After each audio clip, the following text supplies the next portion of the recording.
예수 그리스도를 믿으면, 예수 그리스도를 나의 주로, 나의 구세주로 영접하면 저희들에게 달라지는 현상이 하나 있습니다. 그것이 무엇이냐면 바로 성경, 하나님께서 우리에게 주신 성경, 이 귀한 말씀을 사모하게 되죠. 예전에는 보기만 해도, 책을 펼치기만 해도 졸렸는데 언제서부턴가는 그 많은 성경 구절 중에 한 구절씩 혹은 한 단어씩 내 눈에, 내 마음에 들어오기 시작합니다. 저 역시 모태신앙은 아니었습니다. 어려서부터 이제 어머니를 쫓아 교회를 다니게 되었는데요. 어느 순간 예수 그리스도를 만난 이후부터는 성경을 읽게 되었습니다. 근데 성경을 읽다 보면 내 마음에 와닿는 부분에 우리는 밑줄을 치게 되죠. 저 역시 형형색색 색연필을 가지고 밑줄을 치며 성경책을 읽기 시작하는데요. 처음에는 예수 그리스도를 처음 만난 그 순간에는 복 얘기가 왜 그렇게 좋은지 모르겠습니다. 복 받는다고 하는 데는 다 밑줄을 치는 것이죠. 그냥 복 얘기만 나오면 밑줄을 칩니다. 나가도 복, 들어와도 복. 네 자손이 바다의 모래처럼 하늘의 별처럼 많아질 것이다. 너의 집에 쌀독에 쌀이 마르지 않고 기름독에 기름이 흘러넘칠 것이다. 여러분, 이런 복 안 좋아하십니까? 별로 그렇게 반응이 없으시네요. 저는 복이 좋아서 그냥 밑줄을 열심히 쳤습니다. 근데 복만 받을 줄 알고 예수 믿었더니 웬걸요, 힘든 일, 괴로운 일 생기지 않습니까? 그런 가운데 말씀을 보면 슬픈 자, 괴로운 자를 위로해 주시는 하나님의 말씀이 있더라고요. 우리의 눈물을 닦아주시는 하나님, 때로는 정말 위로해 주시는 하나님, 우리의 손을 붙잡아 일으키시는 하나님, 또 그럼 거기에 또 밑줄을 막 치는 거죠. 그러다가 신학교를 갔습니다. 이제 신학교를 가니까 이제 교회를 생각하지 않겠습니까? 근데 그때는 또 예언서가 왜 이렇게 마음에 와닿는지요. 하나님께서 선지자들을 통해서, 예언자들을 통해서 정말 악한 그 선지자들, 하나님의 종이라고 하면서 그 백성들을 괴롭게 하는 그 선지자들을 타박하는 그 말씀. 그렇지, 이 시대의 진정한 예언자는 하나님의 마음에 합한 삶을 살아야지 하면서 또 그 말씀에 밑줄을 막 칩니다. 이제 그러다가 안수를 받고 이제 교회를 섬기는 그 시점에 대해서는요, 그 신앙의 결단의 말씀이 왜 이렇게 마음을 울리는지 모르겠습니다.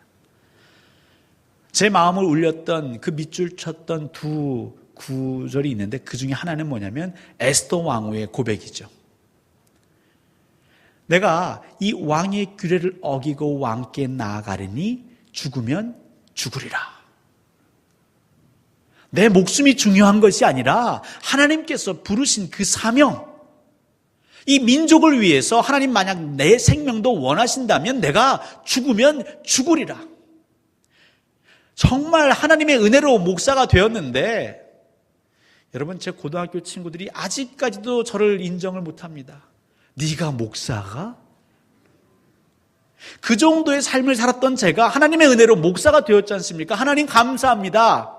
제가 죽으면 죽으리라는 마음으로 교회를 섬기겠습니다. 멋있지 않습니까? 그리고 또 한 구절이 있었는데 그게 바로 오늘 본문입니다. 이 룻의 고백이죠. 어머니가 가시는 곳에 제가 가고, 어머니의 백성이 나의 백성이 되고, 어머니의 하나님이 나의 하나님이 될 것입니다. 어머니가 죽으시는 곳에서 저도 죽겠습니다. 너무너무 감동입니다. 이런 삶을 살아야지. 에스더처럼, 룻처럼 살아야지. 하나님 가라 하시면 거기가 아골골짝 빈들일지라도 뒤도 돌아보지 않고 내가 가야지. 밑줄을 막 치면서 성경을 읽는 것이죠. 근데 어느덧 제 안에 고민이 생겼습니다. 그렇게 하나님 말씀을 밑줄 치면서 읽는데요, 어느 날 제 삶을 보니 제 삶은 제가 밑줄 쳤던 삶과는 좀 거리가 먼 것이죠. 헌신이요, 하나님의 나라를 위해서, 그의 나라와 그의 의를 위해서, 아니요, 제 삶을 보니까 언제서부턴가 똑같이 이방인들처럼 무엇을 먹을까, 무엇을 마실까, 또 무엇을 입을까 고민하고 있더라고요. 아브라함은 믿음의 조상이라고 하였고, 모세는 그 당대의 바로 앞에서도 당당하게 하나님 말씀을 선포하였는데, 어느 순간 저는요, 성도들 앞에서도, 교인들 앞에서도 정말 하나님의 말씀을 당당하게 선포하기보다는 앞뒤를 죄고 있는 것이죠. 이 설교를 했을 때 교인들이 떠나가지 않을까? 어떻게 하면 성도들의 마음에 흡족한 얘기들로 가득가득 설교를 채워나갈까? 여러분, 신앙의 위인들처럼, 성경에 기록된 그 위인들처럼 사는 게 왜 이렇게 힘든지 모르겠습니다. 다윗처럼 살고 싶습니다. 블레셋이 막 쳐들어오고 골리앗이 있을 때에 우리가 두려워하지 않고 염려하지 않고 근심하지 않고 여호수아 같은 담대함으로 그 작은 소년이 골리앗을 무찌르는 그 믿음으로 사실 살고 싶습니다. 근데 현실은요, 은혜를 받고 하나님의 말씀 가운데 결단했지만 예배당 문을 나아갈 때에, 우리의 일터로 돌아갈 때에, 가정으로 돌아갈 때에, 불신 식구들을 만날 때에 그때마다 넘어지는 거 아니겠습니까? 고민이 되는 거죠. 하나님, 왜 신앙의 위인들 이렇게 많이 기록해 놓으셨는데 왜 저의 삶은 이렇게 살지 못하는 것입니까?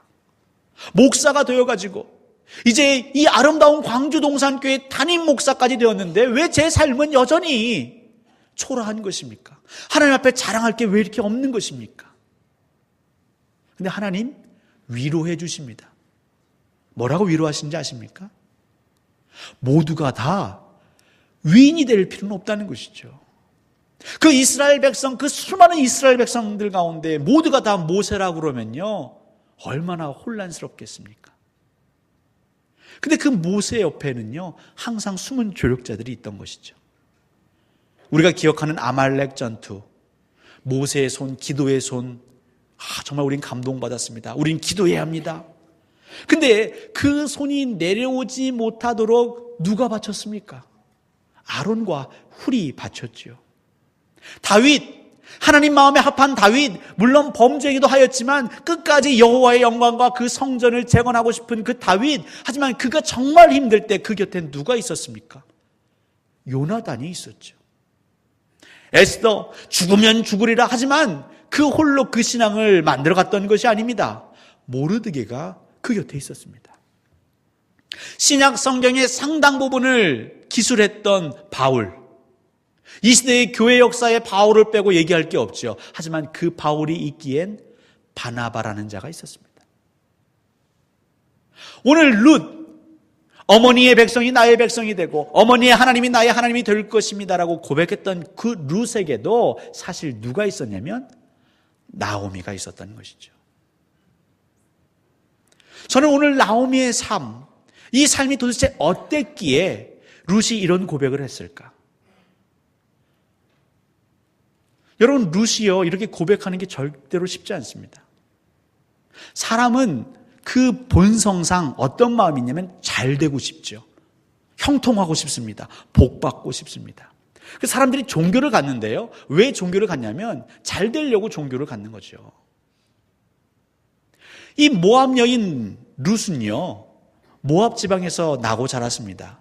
이 모압엔 자기들만의 신이 있었겠죠. 우상이 있었겠죠. 그러면 사람들은 왜 우상 숭배합니까? 복 받게 해주십시오. 잘 되게 해주십시오. 건강 주십시오. 부자 되게 해주십시오. 장수하게 해주십시오. 취업 잘 되게 해주시고 사업 성공하게 해주시고. 그런데 룻이 본 이 나오미의 가정은 어떻습니까?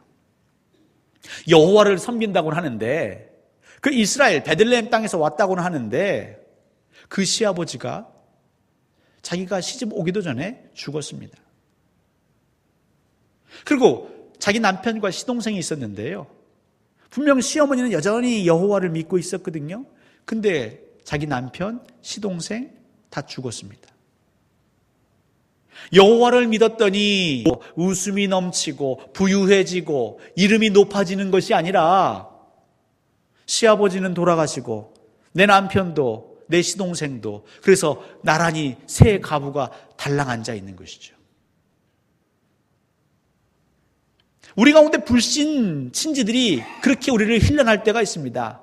너 예수 믿더니 꼴 좋다, 예수 믿더니 잘된 게 뭐냐라고 우리를 비아냥거릴 때가 있습니다. 그럴 때 누가 나도 당신들 그 믿는 여호와 믿겠습니까? 라고 얘기하겠습니까? 근데 오늘 룻은요, 제정신인지 그렇게 폭삭 망해버린 집안이 믿은 여호와 하나님을 믿겠다고 오늘 결단하는 거 아니겠어요? 도대체 무슨 이유가 있었을까요? 무엇이 룻의 마음을 이렇게 단단하게 결단케 했을까요? 그게 바로 나오미의 삶입니다. 룻기를 아무리 뒤져봐도 나오미의 삶이 그렇게 풍성하진 않은 것 같은데 무슨 사연이 있었을까요? 나오미의 삶을 먼저 좀 살펴야겠죠. 나오미는 이름 그대로 기쁨, 희락의 삶을 사실 꿈꿨습니다. 그리고 처음에는 그렇게 사는 듯 했죠. 나오미가 시집으로 왔는데요.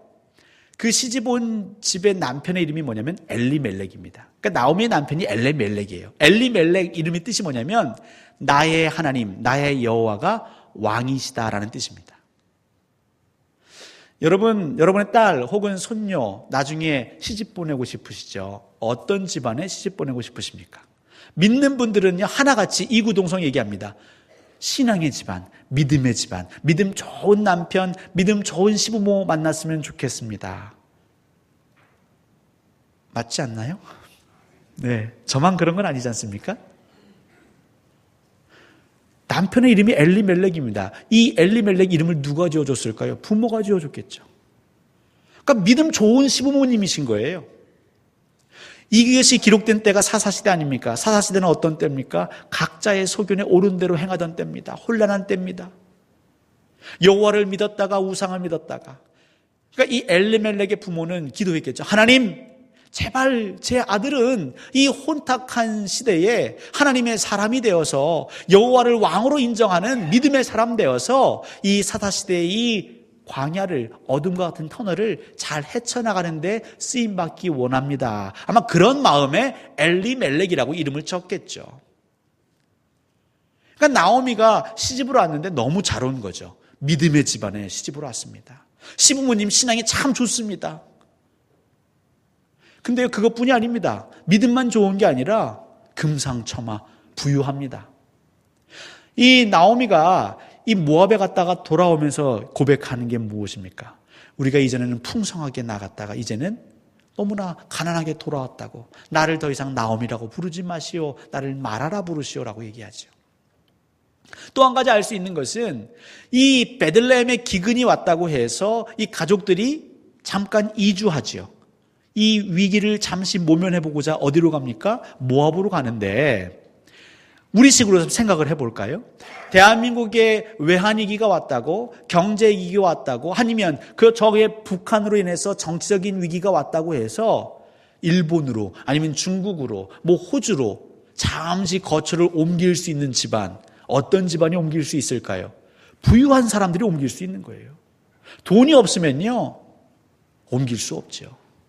나오미는 시집 잘 왔습니다. 그러니까 시집 온 곳만 보면 이 이름대로 기쁩니다. 희락이 넘칩니다. 그렇게 시간이 흘러 행복하게 살 줄 알았는데 웬걸요? 갑자기 이 땅에 기근이 찾아오는 것이죠. 그랬더니 이 엘리멜렉이라고 하는 남편이, 믿음 좋은 신앙의 집안에서 자란 이 남편이, 이 아들이 결정을 하는데 어떤 결정을 하냐면 우리 모압으로 잠시 피해 갑시다라는 결정을 내리죠. 근데 이 결정은 사실 믿음 좋은 사람이 내리는 결정은 아니죠. 모압 땅이 어떤 땅입니까? 아까도 말씀드렸지만 우상을 숭배하는 지역입니다. 제발로 우상 숭배하는 지역으로 걸어 들어가는 것, 이거는 신앙인의 삶은 아니겠죠. 더 나아가서 이 엘리멜렉은 역사의식, 민족의식도 없었던 것 같습니다. 민수기 22장을 보시면 이스라엘 백성들이 출애굽을 해서 이제 광야길을 걸어갈 때에 춥고 배고프죠. 그러니까 그 모압 지역을 지날 때에 그들에게 떡과 물을 좀 구했는데, 그들은 선대하기보다는, 대접하기보다는 오히려 이 많은 수가 자기들을 해할까 봐 이 모압 왕 발락이요, 발람이라는 이스라엘 거짓 선지자를 데려와서 어떻게 합니까? 저주하라고 하지 않습니까? 그러니까 이스라엘을 선대했던 백성이 아니라 어떻게 하면 이스라엘을 무너뜨리려고 했던, 그 고민을 했던, 힘썼던 민족이 모압입니다. 그런데 그 모압 땅에 가겠다고요? 더 나아가서 신명기 23장에는 여호와 하나님께서 모세에게 말씀을 주십니다. 암몬 족속과 모압 족속은 여호와의 총회에 들어가지 못할 것인데 영원히 들어가지 못할 것이다. 그러니까 하나님을 기쁘시게 하는 족속이 아니라는 것이죠.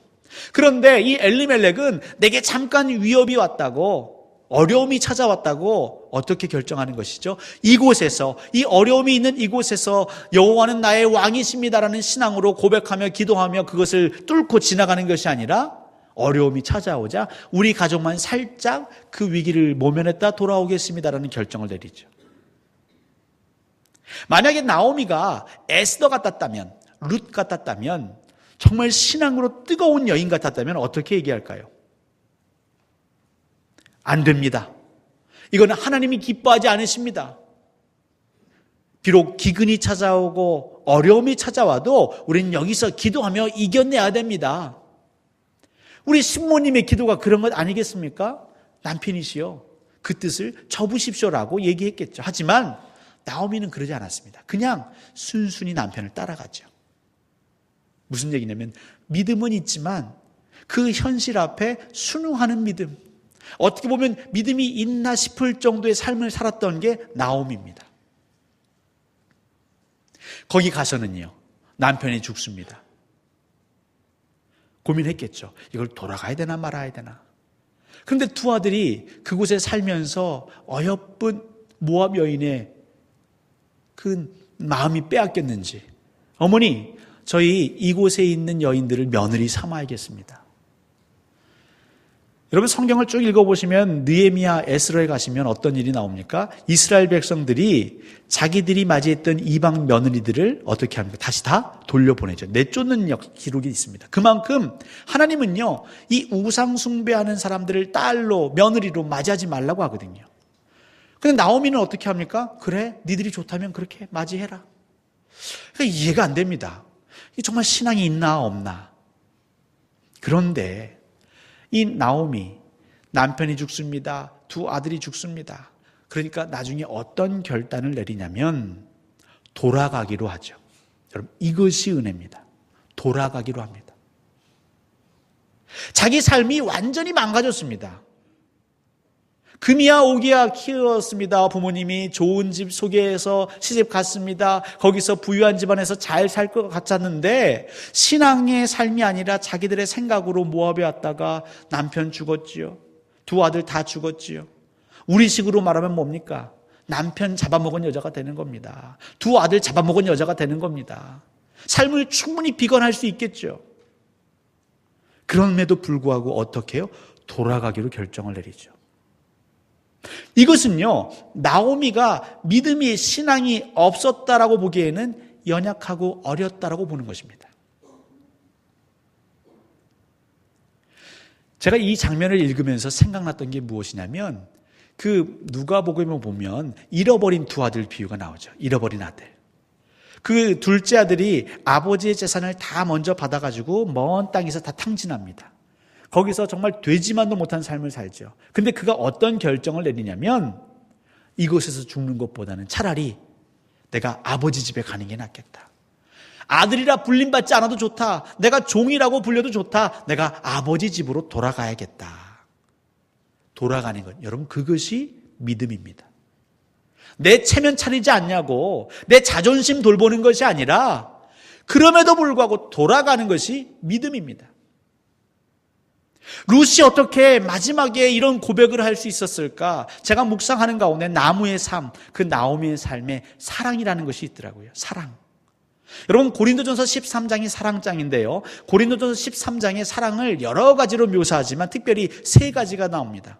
사랑은 오래 참고, 사랑은 무례히 행치 아니하고, 사랑은 자기의 유익을 구하지 않는다. 나오미는요, 오래 참았습니다. 오래 버텼습니다. 오래 견디었습니다. 무엇보다 그 마음 가운데에 하나님에 대한 신앙을 끝까지 놓지 않았습니다. 그리고 결단해야 될 그 순간에 어디로 돌아갑니까? 베들레헴으로 돌아가기로 결정하는 것이죠. 사실 베들레헴으로 돌아가기로 결정했다라는 것은 하나님께로 돌아왔다는 의미고요. 예수 그리스도에게로 돌아왔다는 의미를 담고 있습니다. 이 베들레헴이라는 이 지역의 이름의 뜻이 뭐냐면 이 바이트, 집이라는 히브리어와 레헴, 빵, 떡이라는 이 히브리어가 둘이 만난 것이 베들레헴입니다. 그러니까 떡집, 빵집이라는 뜻이에요. 우리 믿는 사람들은 떡하면 떠오르는 게 있죠. 예수 그리스도. 요한복음 6장에서 예수 그리스도 말씀하십니다. 내가 생명의 떡이다 라고 말씀하시는 것이죠. 그러니까 베들레헴으로 돌아갔다. 베들레헴은요, 예수 그리스도가 나실 땅으로 예언된 곳입니다. 나오미는 하나님께로 돌아간 것입니다. 오랫동안 10년 넘게 우상 숭배하는 땅에서 지냈지만 때로는 그곳에서 현실과 타협하는 결정을 내렸고 신앙으로 당당하게 선포하지 못했지만 불신앙의 남편의 그 길을 말리지도 못했지만 그 이방 며느리들을 맞이하는 데 있어서 어머니로서 믿음으로 아들을 권면하지 못했지만 그럼에도 불구하고 무엇을 부여잡고 여호와 하나님을 부여잡고 베들레헴으로 돌아간 것이죠. 나오미는요, 끈기의 상징입니다. 여러분, 굵고 짧게 살고 싶으십니까? 아니면 가늘고 길게 살고 싶으십니까? 그럴 때는 명답을 하셔야 됩니다. 저는 굵고 길게 살고 싶습니다. 나오미는요, 가늘고 길게 사는 사람입니다. 믿음이 보이지 않는 것 같습니다. 겨자씨 같습니다. 하지만 그 믿음을 놓지 않았습니다. 그리고 끝내 결단하는 그 순간 하나님께로, 예수 그리스도에게로, 생명의 떡 되신 주님께로 돌아가는 것이죠. 사랑은 오래 참음. 이 오래 참음의 삶이 룻에게는 뭔가 말을 건 것 같습니다. 또 나오미는요, 무례히 행하지 않았죠. 룻기 1장을 쭉 읽어보시면요, 며느리들을 향해서 계속 내 딸들아, 내 딸아 라고 말합니다. 이 딸들을 향해서, 며느리들을 향해서 시어머니가 역정을 내지는 않습니다. 네 탓이다라고 원망하지 않습니다. 오히려 그들의 슬픔을 위로하는 나오미입니다. 모르긴 몰라도 오늘날로 치면 나오미는 자기 속에 있는 얘기를 마음껏 하지도 못하는, 그냥 이리 치이고 저리 치이는 내향적이고 내성적인 사람일지 모르겠습니다. 하지만 분명한 건 내가 귀한 것처럼 상대방도 소중하다 여기는, 존귀 여기는, 존중하는 삶을 살았을 것입니다. 우리 아들이 우상 숭배하는 너 같은 며느리를 만나서 이렇게 일찍 세상을 떠났다라고 얘기하는 것이 아니라 네가 얼마나 더 괴롭겠냐라고 그 두 며느리의 슬픈 인생을 함께 울어주는 어머니, 시어머니가 나오미였습니다. 존귀하게 여기는, 환대하는, 대접하는 삶, 무례하게 행치 아니하는 삶. 여러분, 우리가요, 복음을 전함에 있어서 아무리 우리의 믿음이 분명하고 확실하다 할지라도 우리의 삶이 무례하다면, 교만하다면, 거만하다면, 내 자랑으로 상대방에게 다가간다면 그 사람의 마음을 열 수 없는 것이죠. 나오미는 자랑할 것이 없습니다. 내세울 것이 없습니다. 하지만 철저하게 겸손함으로 상대를 귀히 여기고 높였습니다. 그랬더니 그 룻이 자기의 마음을 여는 것이죠. 나오미는 자기의 유익을 구하지 않았습니다. 늙은 과부가 고향으로 돌아가면 무엇을 할 수 있겠습니까? 이삭 줍기를 할 수 있겠습니까? 아니면 다시 재혼할 수 있겠습니까? 그럴 가능성이 전무하죠. 그렇기 때문에 두 며느리가 어머니, 저희가 어머니 따라갈게요 라고 할 때 못 이기는 척 하면서 그래, 같이 가자, 우리 한번 셋이 잘 살아보자 라고 얘기할 수도 있겠죠. 하지만 왜요? 이 두 며느리가 자기에게 도움이 될 수 있으니까요. 배직장도 맡으면 낫습니다. 힘들 때에 혼자보단 둘보단 셋이 더 나은 것이죠. 그럼에도 나오미는요, 자신을 생각하면 두 며느리하고 함께 가는 게 낫겠지만 그곳에 베들레헴에 가면 이 두 며느리는 더 비참한 삶을 살지 않겠어요? 어떤 사람들은 수군거릴 것입니다.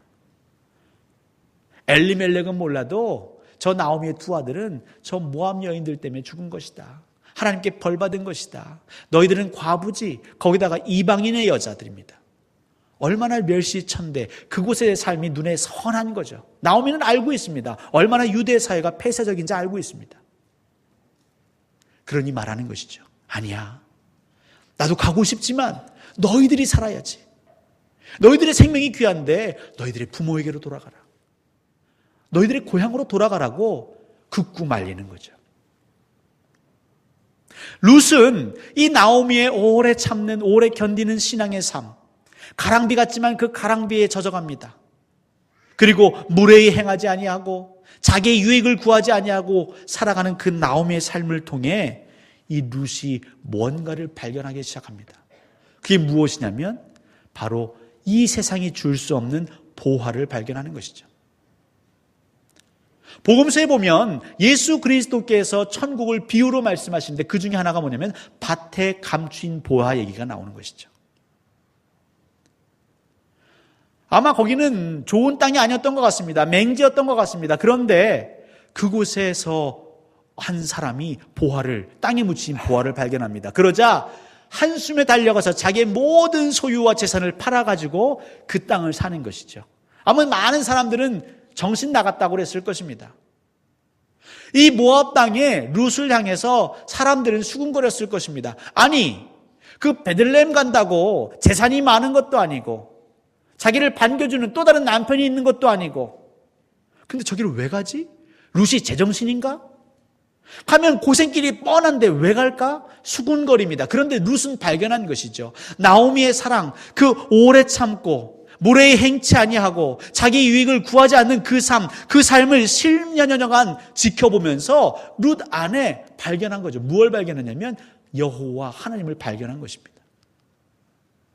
비록 이 집안은 여호와 하나님을 믿음에도 불구하고 눈에 보이기에는 폭삭망한 것 같지만 이 하나님의 섭리를 발견하고 이 룻은 자기의 모든 것을 다 내어버리고 하나님을 쫓는 것이죠.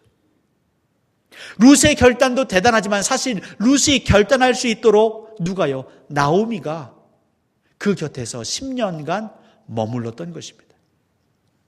룻도 위대하지만 나오미도 위대한 것입니다.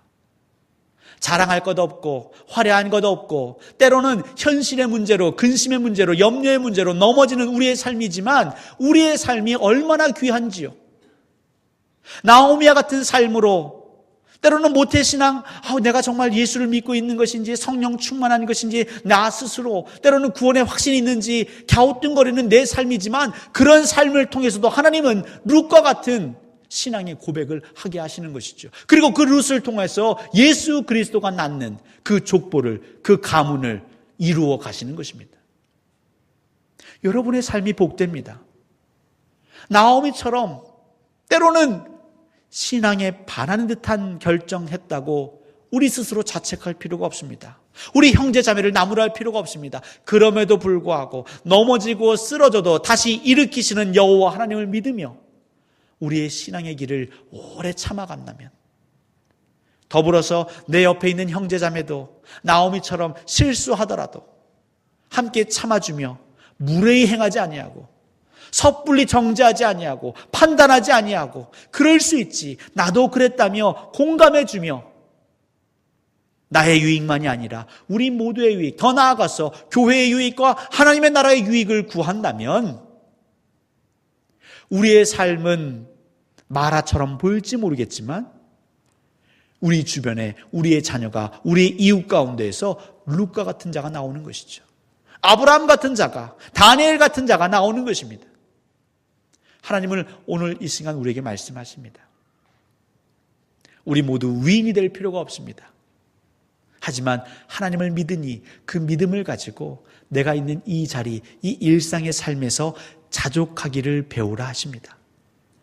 빌립보서 4장입니다. 바울이 얘기하죠. 나는 자족하는 그 비밀을 깨우쳤습니다. 내 삶, 지금 내가 경험하고 있는 이 삶, 누구의 눈에는 저주처럼 보이고 심판처럼 보이는 이 삶, 하지만 이 삶에서 풍요에도 비천에도 처할 줄 아는 일체의 비결을 배웠습니다. 여러분, 그것이 사랑입니다. 여러분의 삶을 사랑하십시오. 여러분이 닥친 그 문제를 미워하지 마시고 품어버리십시오. 그리고 여러분 곁에 함께 수고하는 이들을 존대하고 존중히 여길 때에 누군가는 그 마음에 결단할 것입니다. 그리고 그 누군가를 통해 하나님은 하나님의 나라를 이어가시는 것이죠. 나오미처럼 살더라도 낙심하지 마시고 하나님께서 회복시키실 그 언약을 믿으시며 오늘도 내일도 승리하시기를 우리 주님의 이름으로 간절히 축원합니다.